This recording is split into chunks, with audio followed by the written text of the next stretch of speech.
देखिए बच्चों, अब हमें निकालना है उड्डयन काल। ठीक है, उड्डयन काल का मतलब होता है कि जो प्रक्षेप्य है, जो पिंड है, वो कितने समय तक हवा में था। ठीक है, तो पहले क्या करेंगे, हम उसे उसके महत्तम ऊंचाई तक पहुंचने का समय निकालेंगे।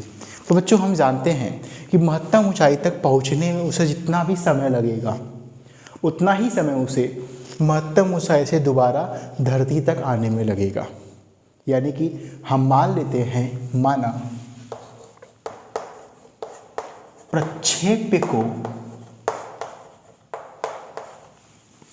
अधिकतम ऊंचाई, मैक्सिमम हाइट, अधिकतम ऊंचाई यानी कि कैपिटल एच तक पहुंचने में टी समय लगता है। ठीक है बच्चों, अगर उसे अधिकतम ऊंचाई कैपिटल एच तक पहुंचने में टी समय लगता है तो आप जानते हो कि अगर हम यहाँ पे गति का प्रथम इक्वेशन लगाते हैं, प्रथम समीकरण लगाते हैं, ठीक है, तो एक बात बताइए बच्चों, पिंड का प्रारंभिक वेग क्या था जिससे वो ऊपर जा रहा था? किस वेग से ऊपर जा रहा था? ऊर्ध्वाधर घटक u sin थीटा से वो ऊपर जा रहा था। ठीक है बच्चों, ठीक है, तो अगर आप गति का के प्रथम समीकरण को लगाते हो, प्रथम समीकरण से क्या v बराबर u प्लस at होगा? बताइए, सही है ना? अब इसका अंतिम वेग v क्या है? अंतिम वेग है, तो बताओ बच्चों अधिकतम ऊंचाई पर इसका अंतिम वेग कितना था? अधिकतम ऊंचाई पे कौन सा अंतिम वेग? ऊर्ध्वाधर घटक u sin थीटा कितना था बच्चों? 0 था, तो अंतिम वेग 0 हो जाएगा। आप यहाँ लिख सकते हो कहीं भी साइड में कि अधिकतम ऊंचाई पर, अधिकतम ऊंचाई पर प्रक्षेप्य का के वेग का ऊर्ध्वाधर घटक 0 होगा।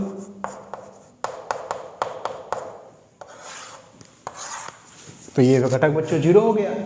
ये क्या हो गया? आपका प्रारंभिक घटक कितना था बच्चों? u sin थीटा था। त्वरण कितना था? माइनस जी के बराबर, क्योंकि पिंड ऊपर जा रहा है, त्वरण क्या होगा? नीचे की तरफ होगा, माइनस जी, और समय इसको लगा मान लीजिए टी। तो बताइए बच्चों, इसको इधर भेज दीजिए, तो ये हो जाएगा माइनस यू साइन थीटा बराबर माइनस जी टी के। तो टी क्या हो जाएगा बच्चों? माइनस से माइनस कट गया, यू साइन थीटा बटे में जी के आ जाएगा। यानी अधिकतम ऊंचाई तक पहुंचने का समय ये हो गया। तो बताइए उड्डयन काल क्या होगा? अतः उड्डयन काल, जिसको बच्चों हम लिखेंगे कैपिटल टी से, ये बराबर होगा अधिकतम ऊंचाई तक पहुंचने के समय का दुगना, यानी 2t हो जाएगा। तो t का मान बच्चों यहाँ रख दीजिए, तो क्या हो जाएगा? 2u साइन थीटा अपॉन में जी के बराबर। ठीक है, तो बच्चों ये हो गया अपने t का मान, जिसको बोलेंगे उड्डयन काल। ठीक है, अब चलिए हम निकालते हैं बच्चों परास का मान, जल्दी जल्दी करते हैं। ठीक है, आइए देखते हैं परास कैसे निकलेगा। परास का मतलब होता है सिंपली क्षैतिज दूरी। अब बताइए बच्चों परास क्या होता है? परास का मतलब होता है O से लेकर के A तक के मध्य का दूरी। O और A के बीच की क्षैतिज दूरी ही परास कहलाएगी।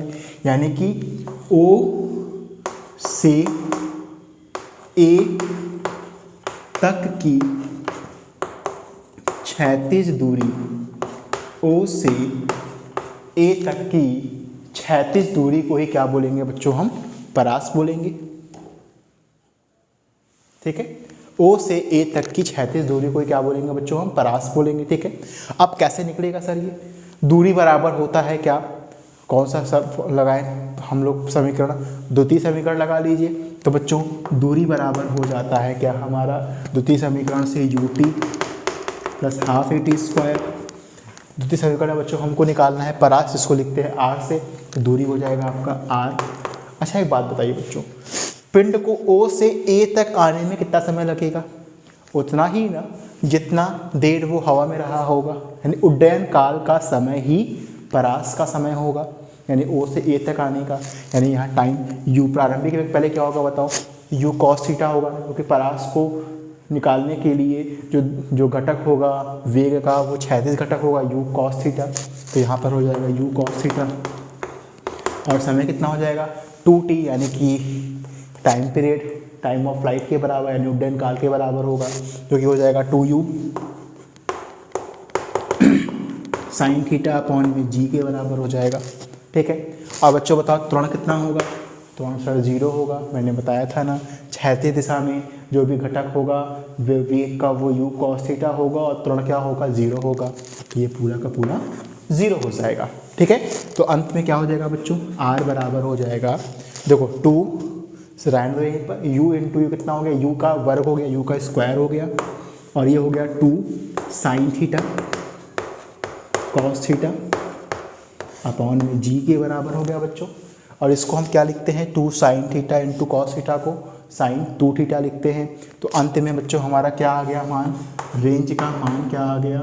u square sine 2 theta upon में g के, जहाँ पर साइन 2 थीटा क्या होता है बच्चों?